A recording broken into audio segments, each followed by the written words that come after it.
রোজার মাসটা সওয়াবের জন্য। দিনের বেলা রোজা থাকবে আর রাতের বেলায় কি করবে? তারাবিহ পড়বে। তা আল্লাহ তাআলা তার জীবনের গুনাহ মাফ করে দিবেন, সুবহানাল্লাহ বিহামদি। এখন তারাবি যে আমরা পড়ি, তারাবি কয় রাকাত, এটা নিয়ে অনেক মারামারি ফাটাফাটি। 8 রাকাত না 20 রাকাত, তাই না? তো এখন এই যে 8 রাকাত আর 20 রাকাত, এই সম্পর্কে কি বলবো আমি? অনেক হাদিস আছে, আমি 3টা হাদিস আপনাদের জন্য লিখে নিয়ে আসছি। আমি হাদিসগুলো পড়ে শোনাইতেছি। আন ইবনে আব্বাস রাদিয়াল্লাহু তাআলা আনহুমা قال আন্না রাসূলুল্লাহ সাল্লাল্লাহু আলাইহি সাল্লাম কানা ইসাল্লি ফি রমাদান 20 রাকাত। মুসনাদে ইবনে আব্দ হুমায়দ 218 নম্বর হাদিস, ইবনে আবি শাইবা 2 নম্বর খণ্ডের 294 নম্বর হাদিস, বাইহাকির 496 নম্বর হাদিস। এই হাদিসের মধ্যে কি বলতেছে যে আল্লাহ রাসূল সাল্লাল্লাহু আলাইহি ওয়াসাল্লাম 20 রাকাত নামাজ পড়ছে। আরেকটা হাদিস আসছে আন উবাই ইবনে কাব রাদিয়াল্লাহু তাআলা আনহু আন্না উমর ইবনে আল-খাত্তাব আমারা আন ইসাল্লা বিল-লাইল في رمضان فقال أن الناس يصومون النهار ولا يحسنون أن يقرأوا فلو قرأت عليهم بالليل فقال يا أمير المؤمنين هذا شيء ولم يكن। হযরত উমর রাদিয়াল্লাহু কাব ইবনে উবাই ইবনে কাব রাদিয়াল্লাহু তাআলা আনহু বলতেছেন, এক রাত্রে উমর রাদিয়াল্লাহু তাআলার সাথে কি হয়েছে? বের হয়েছে। তো বলছে উমর রাদিয়াল্লাহু তাআলা আনহু বললেন, মানুষেরা দিনে রোজা রাখে, রাত্রে নামাজ পড়ে, তো এদের মধ্যে সুন্দর করে কেউ কোরআন পড়তে জানে না, তো তুমি এদের নামাজ পড়াও 20 রাকাত। তো উনি বললেন, ইয়া আমিরুল মুমিনিন, এটা তো আগে দেখি নাই। ওমর রাদিয়াল্লাহু তাআলা আনহু বললেন, কদ আলিমতু, আমি জানি, তবে আমি এটাকে ভালো মনে করতেছি, অতএব তুমি 20 রাকাত পড়াও। কাব উবাই ইবনে কাব রাদিয়াল্লাহু তাআলা বলেন, আমি 20 রাকাত পড়াই দিলাম। সুবহানাল্লাহ বলেন। আরো হাদিস আছে, তো যাই হোক আমি 2টা হাদিস পড়লাম। তো ওমর রাদিয়াল্লাহু তাআলা আনহু এই নামাজ আগে এভাবে জামাত করে পড়তেন না।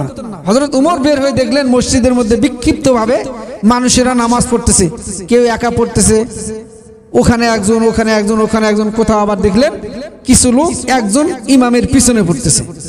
হযরত ওমর রাদিয়াল্লাহু তাআলা বললেন, চিন্তা করলেন, যদি এই জামাতটাকে একসঙ্গে এক ইমামের পিছনে পড়ানো হয় তাহলে কত না সুন্দর হতো। তাই তিনি আদেশ করলেন, সবাইকে ডাকে কি করলেন, যে তোমরা এখন একসাথে এক জামাতে এক ইমামের পিছনে 20 রাকাত নামাজ পড়বে আজকে। সুবহানাল্লাহ। এটা কে করেছেন? ওমর রাদিয়াল্লাহু তাআলা আনহু। আচ্ছা, উমর রাদিয়াল্লাহু তাআলা আনহু কে? শুধুই কি সাহাবী? সাহাবীদের মধ্যে আবু বকরের পরে কার স্থান? ওমর রাদিয়াল্লাহু তাআলা। তারপরে কার? ওসমান রাদিয়াল্লাহু। তারপরে কার? আলী রাদিয়াল্লাহু তাআলা আনহু। এরকম বিশিষ্ট যারা সিনিয়র সাহাবী, তো তারাও তখন 20 রাকাতই কি করছেন? আবু বকর তো শেষ, উনি তো ইন্তেকাল করেছেন। তাহলে ওমর রাদিয়াল্লাহু তাআলা আনহু, ওসমান রাদিয়াল্লাহু তাআলা আনহু, হযরত আলী রাদিয়াল্লাহু তাআলা আনহু, এইরকম ভাবে যদি আপনি দেখতে যান সেই সময় যত সাহাবী পৃথিবীতে ছিল সমস্ত সাহাবীরা ওমর রাদিয়াল্লাহু তাআলা আনহু যেই আদেশ করলেন এইটাকে কি করে নিছে। সেই দিন থেকে 1400 বছর পর্যন্ত তারাবির নামাজ 20 রাকাত হলো। সমস্ত সিনিয়র সাহাবীরা 20 রাকাত পড়েছেন, তারপরে জুনিয়র সাহাবীরাও 20 রাকাত করে পড়েছেন, তাবেঈনরা 20 রাকাত পড়েছেন, তাবেঈনরা 20 রাকাত পড়েছেন, আইম্মায়ে মুজতাহিদিনরা 20 রাকাত পড়েছেন, 4 ইমামের মাযহাবের ইমামরাও 20 রাকাতকেই সমর্থন করেছেন। সমস্ত মানুষগুলো 20 রাকাত তারাবির নামাজ পড়েছে। আমরা কত পড়তেছি? 8 রাকাত পারি নাই। আমি শুনলাম এই মসজিদে অনেক মুসল্লি হয়, আলহামদুলিল্লাহ, শুনে খুব ভালো লাগছে। তারপর বলছে, হুজুর একটু সমস্যা। কি কি? কই যখন 8 রাকাত হয় তখন কিন্তু অর্ধেকে চলে আসে করতে, তারপর বাকিগুলো? তারপর যখন 12 রাকাত হয় তখন মাত্র 2 কাতার বাকি থাকে। তাহলে আমরা কি করলাম? আজকে ওমর রাদিয়াল্লাহু তাআলা আনহু যেই কোনো বিষয়ে মন্তব্য করেছে, এরকম 3 বিষয় আল্লাহ তাআলা ওমর রাদিয়াল্লাহু তাআলার সাথে কি করছেন, তার মতকে প্রতিষ্ঠিত করে রায় দিয়েছেন। সুবহানাল্লাহ। তারা হলো উলিল আমর, আতিউল্লাহ ওয়া আতিউর রাসূল ওয়া উলিল আমর। আল্লাহ তাআলা বলছেন আল্লাহ কি আনুগত্য করো, রাসূলের আনুগত্য করো, এবং উলিল আমর। উলিল আমর কারা? যারা আপনার আমার কি দিতে পারেন, আপনাকে আমাকে আদেশ করতে পারেন। দেশের বাদশা, রাষ্ট্রপ্রধান। ভাই আমরা একটু সামনে যদি একটু আগে আসি, যদি পিছনের লোকগুলো দাঁড়িয়ে আছে তো কাতার করার সময় হয়তো সময় হয়ে যায়, যে আমরা একটু সামনে আসি। হ্যাঁ, তো কি করেছেন ওমর রাদিয়াল্লাহু তাআলা আনহু? ইনি হলেন উলিল আমর। তো তারা যে আদেশ আপনাকে আমাকে করবেন সেটা আপনার আমার জন্য মানা কর্তব্য। সাহাবারা এতগুলো পড়ে গেলেন।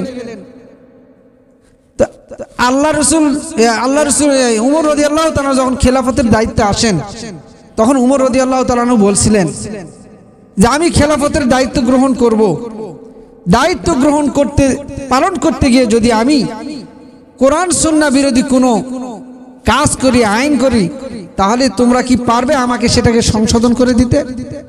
আওয়াজ আসে না। একবার বললেন আসেনি, 2 বার বললেন আসে নাই, 3 বার বলেছেন। এবার একটা যুবক মাঝখান থেকে দাঁড়িয়ে বলছে, ওমর তুমি যদি কোরআন সুন্নাহ বিরোধী কোনো আমল করো, কোন আইন পাশ করো, ওমর মনে রেখো আমার এই খোলা তরবারি তোমার ফয়সালা করে দিবে। এই তরবারি ফয়সালা করে দিবে। তার মানে কি? তোমাকে কতল করে দেব। ওমর রাদিয়াল্লাহু তাআলা আনহু এত বড় একজন সাহাবী, তার সামনে এরকম। তো সেই সাহাবীরা যখন এই 20 রাকাত মানে নিয়েছে, যদি এটা অন্যায় হতো, বিরোধী হতো, তাহলে কি তারা ছাড়ে দিতেন তাকে? এরকম অনেক উদাহরণ আপনার আমার সামনে আছে। তো কাজেই আপনারা আমরা যারা নামাজ পড়ি, ইনশাআল্লাহ আমি আশা করব যে আমরা 20 রাকাত পড়বো ইনশাআল্লাহ। যদি পড়ি না সেটা ভিন্ন কথা। আবার 20 রাকাতকে বেদাত বলবো, এটা বেদাত বলা যাবে না। এইটাকে বেদাত বলা যাবে না, কারণ সমস্ত উম্মত এটার উপর ইজমা হয়েছে, একত্রিত হয়েছে, সমস্ত আলেমেরা একমত হয়েছে, সমস্ত সাহাবীরা একমত ছিলেন। কাজে এই 20 রাকাতই আপনাকে আমাকে যদি পড়তে হবে। আর পড়ি না সেটা ভিন্ন কথা, এটা ফরজ নয়। কিন্তু তাই বলে আমি 20 রাকাতকে বেদাত বলতে পারি না। তো আমরা যারা পড়বো ইনশাআল্লাহ 20 রাকাতই পড়ার চেষ্টা করব। আল্লাহ তাআলা আমাদেরকে যেন এই নামাজ পড়ার তৌফিক দান করেন। তাহলে এটা হলো কি? ফাস্তাবিকুল খায়রাত, অর্থাৎ প্রতিযোগিতা, আমলের প্রতিযোগিতা। এটা কি আমলের প্রতিযোগিতা? আল্লাহ তাআলা সূরা মুলকের মধ্যে বলেননি লিয়াবলুয়াকুম আইয়ুকুম আহসানু আমালা? তোমাদেরকে পরীক্ষা করব কেন? তোমাদের মধ্যে সবচেয়ে সুন্দর আমলের মধ্যে তোমরা কে বেশি সৌন্দর্য আনতে পারো, কে বেশি ভালো আমল করতে পারো। হযরত ওমর রাদিয়াল্লাহু তাআলা আনহু দেখলেন আল্লাহ রাসূল তারাবি পড়েছেন। ইমাম মালিক বলেছেন 36 রাকাত তারাবির কথা বলছে। তো এই 36 রাকাতের অবশ্য ভিন্নতা আছে। কিভাবে? মক্কা মুকাররমায় 20 রাকাত পড়া হতো।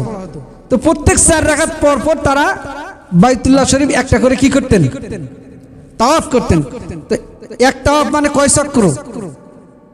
একটা চক্রে কিন্তু এক তাওয়াফ না, 7 চক্রে এক তাওয়াফ। তো তারাবি যেহেতু বিশ্রামের নামাজ, 4 রাকাত পড়ে তারা তাওয়াফ করতেন। তো যারা মদিনাবাসী ছিল তো তারা তো আর তাওয়াফ করতে পারছেন না। তো তারা কি করতেন? প্রত্যেক 4 রাকাত পর পর যখন বিশ্রামের জন্য ইমাম সাহেব বসতেন, তখন তারা আবার 4 রাকাত নামাজ পড়তেন। তাহলে 4 এ 4 16, আর এদিকে হলো 20, কত হলো? 36। বেতের নামাজ 3 রাকাত। তো যাই আল্লাহ তাআলা আপনাকে আমাকে এই যে সুযোগ দিয়েছেন, রমজান মাসে একটা আমল করে যদি 70টার সওয়াব হয়, একটা নফল আদায় করে যদি একটা ফরজের সওয়াব পাওয়া যায়, একটা ফরজ আদায় করে যদি একটা 70টা ফরজের সওয়াব পাওয়া যায়, তাহলে ভাই এই আমল আমি বেশি বেশি করতে আমার বাধা কোথায়? এই জন্যই তো এই মাস আল্লাহ তাআলা আপনাকে আমাকে দিয়েছে। তো বান্দা দিনের বেলা রোজা থাকবে, রাতের বেলা কি করবে? তারাবি পড়বে, আল্লাহ তাআলা তার জীবনের গুনাহ মাফ করে দেবে। সুবহানাল্লাহ। আপনি আমি কি চাই না আল্লাহ তাআলা আমাদের জীবনের গুনাহ মাফ করে দেন? অবশ্যই চাই। আল্লাহ তাআলা আমাদেরকে মাফ করে দেন। এখন আরেকবার এই হাদিসটা পড়তেছি যে আল্লাহ রাসূল সাল্লাল্লাহু আলাইহি সাল্লাম বললেন যে আমি কি, এক সাহাবীকে বলছে তোমাকে বলবো না যে কল্যাণের দরজাসমূহ? তো সাহাবী বলছেন অবশ্যই ইয়া রাসূলুল্লাহ। তো দরজাগুলো কি? বলতেছে আস-সাওমু জুন্নাহ, রমজান রোজা, রোজা হলো কি? ঢাল স্বরূপ। কিসের জন্য? গুনাহের জন্য। এরপরে বলছে সাদাকা, দান খয়রাত করা। আমরা তো অন্য মাসেও দান খয়রাত করি, কিন্তু এই মাসে বেশি বেশি করব, কারণ অন্য মাসে যা করলে যে সওয়াব তার চাইতে এই মাসে বেশি সওয়াব। কি কথা ঠিক না? তো এই জন্য আমরা এই মাসে বেশি বেশি দান সদকা করব। দান সদকা করলে আল্লাহ তাআলা তাকে বিপদ আপদ থেকে মুক্ত করে দেন। আর সাদাকাতু তারাদ্দুল বালা, 1 নম্বর হলো রমজান মাসের দান, 2 নম্বর হলো যে কোনো সময় যখন মানুষ দান সদকা করে আল্লাহ তাআলা তাকে বড় বড় বিপদ থেকে রক্ষা করে। সুবহানাল্লাহ বিহামদি। এরকম অনেক ঘটনা আছে, অনেক। তো সময় নাই, সময় হলে কোনোদিন বলবো ইনশাআল্লাহ।